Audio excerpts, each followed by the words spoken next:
This week in East Brunswick, students from Bound Monroe School learned about the history of the historic Old Bridge section of town by participating in a Colonial Festival at the East Brunswick Museum. This will be our first story. Next, several items dealing with high school sports. First, John Magliero will speak to girls soccer coach Skip Bauer, followed by interviews with high school baseball and tennis coaches Lou Kosa and Bill Pellagrino. On today's Kids Comments, Amy Backenheimer will review Sam Johnson and the Blue Ribbon Quilt. And finally, just in time for this week's hot sunny weather, consumer advocate Adrian Eisner will talk about selecting the right sunscreen. All coming up on This Week in East Brunswick. Next Thursday, June 14th, the Friends of the East Brunswick Senior Center are sponsoring a dinner and theater party to benefit the new center. Dinner will be served at the center in the municipal complex at 6, followed by a performance of The Odd Couple at Playhouse 22 on Dunham's Corner Road. Dinner and the play are $15, $7 if you want to skip dinner and just attend the play. For seniors, prices are $12.50 for dinner and the show, $5 for just the show. Reserve your seat now for this special event. Call 390-6896 or 254-9048 for tickets or further information. Can't you keep it warm? What do you think I am, the magic chef? I'm lucky I got it to come out on time. What am I going to do? Pour some gravy on it. What gravy? Don't you have any gravy? Where in hell am I going to get gravy at 8 o'clock at night? I don't know. I thought it comes when you make the meat. Students from Bound Monroe School spent Wednesday at the East Brunswick Museum learning about the history of the Old Bridge District and teaching each other through walking tours and skits. Kathy Cody, who coordinated the day's activities with Howie Herbert, explained that it all began as a lesson on research methods. The students who were the core of the program are from the Gifted and Talented program, but it proved to be so interesting to come over and visit with Mr. Kramer and Mrs. Uhas and Mrs. Rogers, who was a former kindergarten teacher in East Brunswick, that we decided to try to culminate our project by including all the children in the school and giving them all an opportunity for a hands-on approach to history. Did they interview all these people to learn about the area? Yes, and Mr. Kramer was just a super senior citizen who helped us a great deal with our research. We had a fireside chat on one cold, snowy day beside his little fireplace and in the one-room schoolhouse, which is his home now. So that was a great experience also. I see the students are acting as guides. They're teaching other students from the school what they've learned? What we did, Mr. Kramer joined us and we decided to do Cosman Street, which is a very historical street in the area. And we tape recorded Mr. Kramer's comments, and then we trained 6 guides to simulate the tour that he did, so that they had an opportunity to have a hands-on kind of experience with being a tour guide. There were 6 children trained to do that. We also saw a play that was performed earlier today. Could you explain how that developed? Yes, in the TAG program, one of our disciplines is the verbal program. And in the verbal program, we introduced the children to classics of literature, many famous authors and authoresses. And in this instance, we kind of fell in love with Mark Twain and Tom Sawyer, and we excerpted the whitewash scene, which I think almost everybody is familiar with, when Tom plays the con artist. And the children produced the play. And we thought, oh, how much more fun to do it with a picket fence in a colonial area. So we moved the whole setting here to the village. I see you also had square dancing and refreshments. Yes, we had a wonderful resource person in the school. Mr. Jordan, a 6th grade teacher at Bound Monroe, is a very renowned square dance caller. And we thought a Virginia reel would be typical of what might have happened here 100 or 150 years ago. And so he came over and he's doing that with all the children, teaching them the Virginia reel. And also Rich Walling was inside showing the students around. What were some of the exhibits that he was explaining? I had Rich in my 4th grade quite a number of years ago as my student. And even then, Jean Walling, his mother, our former mayor, was taking him to the Civil War battlefields. And he became, at sixth grade level and junior high as I followed his interest in this. Quite an expert with the Civil War and history buff. And so when we knew we were going to do this, Mrs. Uhas remembered that Richard Walling had a great deal of things on display, and I jumped at the opportunity to have him here as a resource person also. And I think he was happy to come, and I was certainly happy to see him. He's grown a little since I had him last. Briefly, what's next for the TAG program? What do you have coming up? Well, our year is ending, but what we hope to do, this is just a first-year experience with Know Your Town. Other schools in the district in which Mr. Herbert and I worked learned about other problems of the community today. We discovered that by going through the master plan, we discovered that one of the major problems in our community is the blighted area on Route 18. So when one school, Memorial School, geared itself towards studying the good and bad and the ugly on Route 18. And we talked about, we went to different stores and we went to different merchants, and they helped us with our study a great deal. For example, when we went to McDonald's, they permitted us to go behind the counter and serve for them, and the children had a hands-on experience again on Route 18. Another group studied pollution and environmental problems around the community, and that was largely Central School. What they did with Mr. Herbert was to have a rainbow news group, similar to yourselves, interviewing for the news. And we tried to incorporate those three schools in our program. Mr. Herbert also studied crime in the community, and they investigated that, and they did their own reenactment of a courtroom scene. So they had a chance to write their own cases. One of the girls was the judge, and Judge Snyder graciously gave up his courtroom to our children. So this is an ongoing project then? Yes, we have just skimmed the surface because this has great potential for enthusiastic learning. And the same kinds of experiences, the writing experiences, the visiting people, can be transferred to a study of a vaster area than their own community. Okay. But where better to start? It's a ready-made place. Thank you very much. As part of our review of local sports, John Magliero, host of Channel 8 Sports Talk, interviewed Skip Bauer, coach of the highly successful Warriors of the East Brunswick Soccer Club. Hi, I'm John Magliero, host of Sports Talk for This Week in East Brunswick. And we're pleased to have this evening Skip Bauer, head coach of the East Brunswick Warriors, New Jersey State soccer champions. Right, for the 14-year-old girls. 14-year-old girls, okay, fine. Skip, tell us a little bit about this team. First of all, let me congratulate you on winning the state championship. Unexpected? Well, not really. We've had one of the best teams in the state for several years, and these girls, several of the girls were part of the team that Gordon Deal had a number of years ago that won a state championship. But this was the first time that the 1970 girls by themselves and several 71s born in 1970 and 71 won the championship alone. What was your overall record? Well, John Runyon is going to read this in a few minutes at the council meeting. 103 wins, 15 losses, and 8 ties as of yesterday when we won the Westfield Cup up in Westfield, New Jersey. Well, congratulations. And a super record, my God.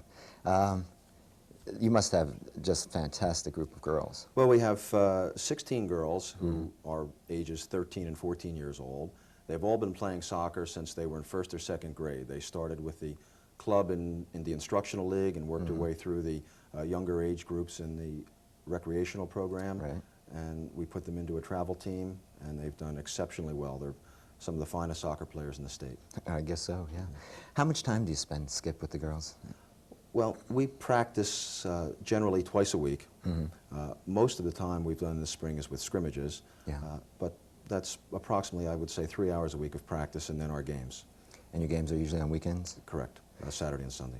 What's next for you? You're going to represent the state of New Jersey in tournament action, right? Right, we have 2 more tournaments in New Jersey this month, and then at the end of the month, because we are the state champions, we represent New Jersey up in Niagara Falls at a tournament where 15 other states will also send their champions. Oh, that's great. And hopefully we will be Eastern United States regional champions when we're done. I don't have any doubt that you will be.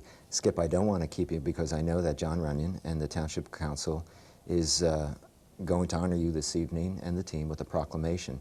But I just want to say this to you that we're proud as could be of you and the efforts of your team. We want to wish you continued success, particularly up in Niagara Falls.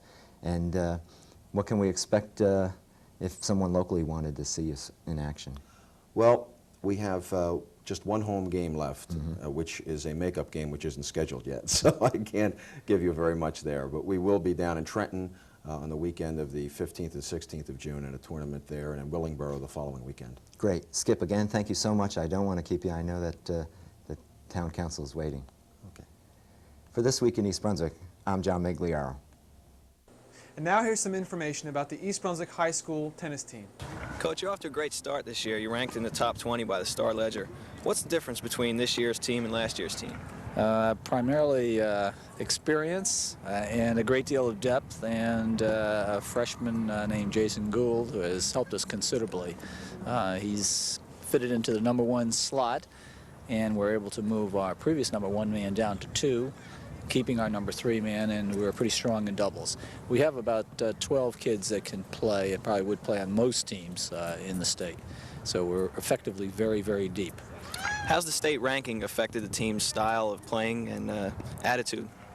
For the most part, it hasn't affected their play at all, because in Middlesex County we very seldom have a team that even gets into the top 20. So we presently, I think, have gotten into the bottom slot, which is #20.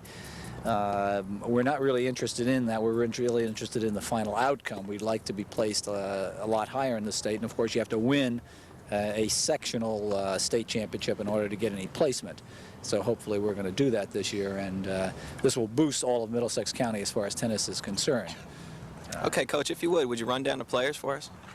Surely. At #1, Jason Gould, who happens to be standing right here, is a freshman, ranked player, and has played extremely well for us. We're expecting great things from him. He has only suffered 1 loss during the year, and has reversed that loss against Craig Marangello, who's also a ranked player. I think presently you're 12-1, I think he is. At #2, we have Dave Weisberg. He's a junior. He is presently 13-0, and is playing extremely well. We are in the county finals. He's in the county finals, and hopefully he'll win his individual county championship at 2. At #3, we have Doug Lippman. He's a senior. He has lost twice. He's 11-2. He played 3 for us last year, only lost 1 last year. Very reliable, very even-tempered for a tennis player, which that's not the norm, and is a great balanced player for us. We usually can count on his point. At #1 doubles, first doubles, we have Mike Burney, who is a senior, and Jeff Davis. They both played together last year. They are in the same situation. I think they've lost twice. And we're pleased, of course, with their play, and hopefully they're going to be ready for our state competition, which is considerably more difficult.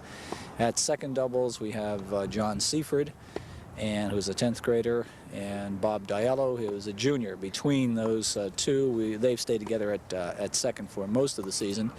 I have several other people, Brian Katz, Mark Olsowski, and a whole line of people who kind of alternate into our doubles picture when we play teams that are not quite as difficult.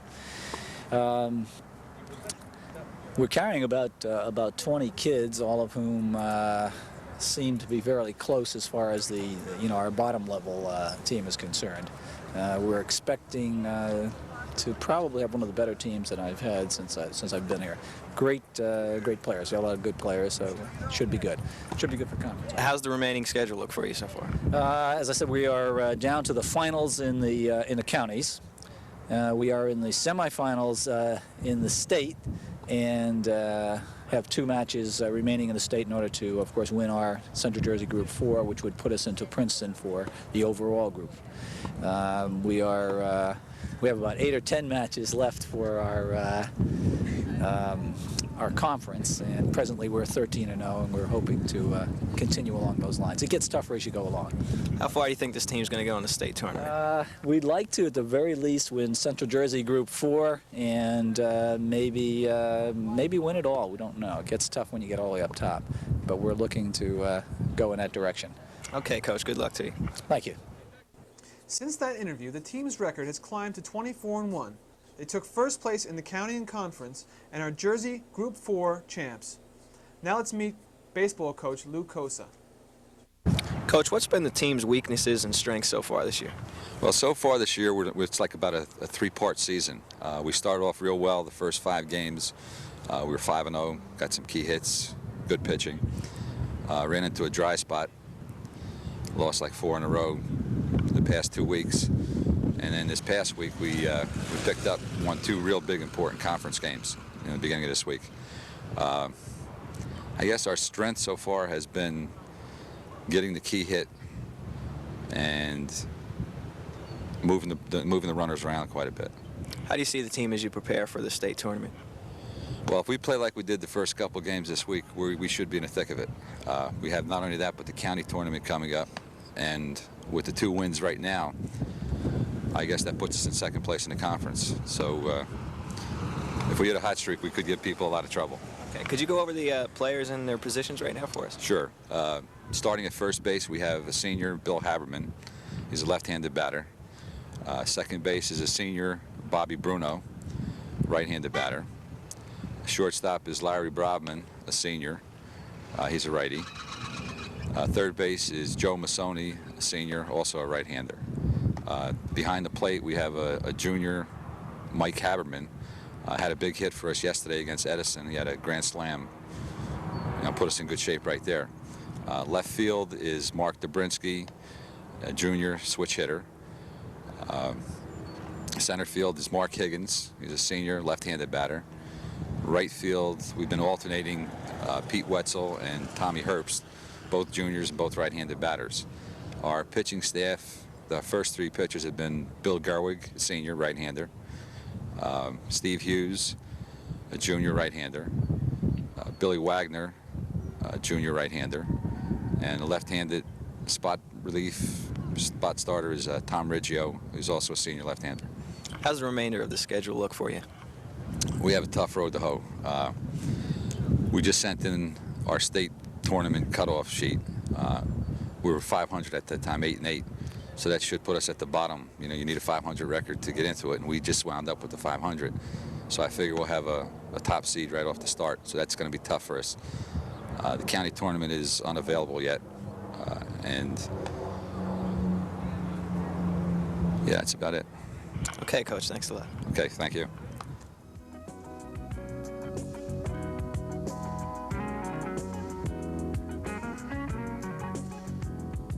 The story, Sam Johnson and the Blue Ribbon Quilt by Lisa Ernest, takes place in a small town called Rosedale. Sam Johnson is a farmer who one day found the awning over his pig pen torn. He mended it and liked the way the pattern came out. He found he liked sewing so much he decided to join the Rosedale Women's Quilting Club.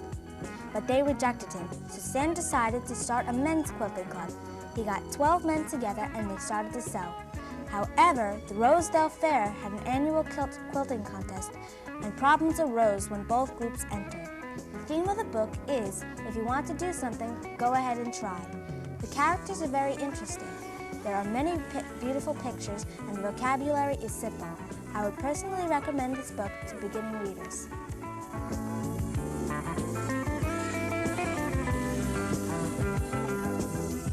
Hello, and welcome to Consumer Aware. I'm Adrienne Eisner of the East Brunswick Consumer Affairs Office. Summer vacation is almost here, and soon we'll all be thinking about those long, sunny days at the beach and the pool. You should be thinking of packing some suntan oil or lotion along with your towel, tube, and snorkel. For many people, getting a tan is one of the goals of their vacation. They say that a tan helps them feel healthy, more attractive, and athletic. But while they're lying there trying to make themselves look great, this is what is happening. their bodies are working hard to protect their skin by releasing melanin, a dark brown skin coloring that rises to the skin's surface. Once there, it absorbs and scatters the sun's burning rays. The more melanin that rises to the skin's surface, the more protection the skin has and the tanner it gets. So a tan is the skin's natural protection against sunburn. But it doesn't work that easily for everyone, especially for blondes and people with very fair skin. They produce hardly any melanin, so they can't get a tan. When they go out in the sun, they just burn. So it is a good idea for them to wear sunscreens whenever they go out in the sun. Most sunscreens contain chemicals that work like melanin. They absorb the sun's burning rays. For someone whose skin can't tan, a sunscreen can help shield the skin. For someone who can get a tan, a sunscreen can protect the skin while it's building up its own melanin. A sunburn occurs when you stayed out in the sun too long, or when your sunscreen was too weak, or washed off while you were swimming. In any case, your skin was bombarded by more burning rays than it could handle. You couldn't produce the melanin fast enough. A sunburn is a slow burn. You don't feel it right away, and it doesn't turn red right away either. And don't count on the cloudy sky or beach umbrella to protect you either. The burning rays from the sun go right through the clouds and can bounce off the sand. All sunscreens now have a number known as a sun protection factor, SPF. Most labels carry numbers from 2 to 15. The higher the number, the more protection the sunscreen gives. If you are light or medium skinned, start with an SPF of about 8 the first time that you expose yourself in the sun. Then go down to a 6 or a 4 as your skin begins to build its own melanin. If you are very fair-skinned, start with an SPF of a higher number. If your skin is black or brown, you will be safe with an SPF that is lower. Many sunscreens have to be reapplied often after exercise or swimming, so be sure that you read the instructions carefully. You can enjoy the sun without the risk of painful sunburn and damage to your skin. So please follow these precautions for a safe and enjoyable summer. And thank you for joining me on Consumer Aware.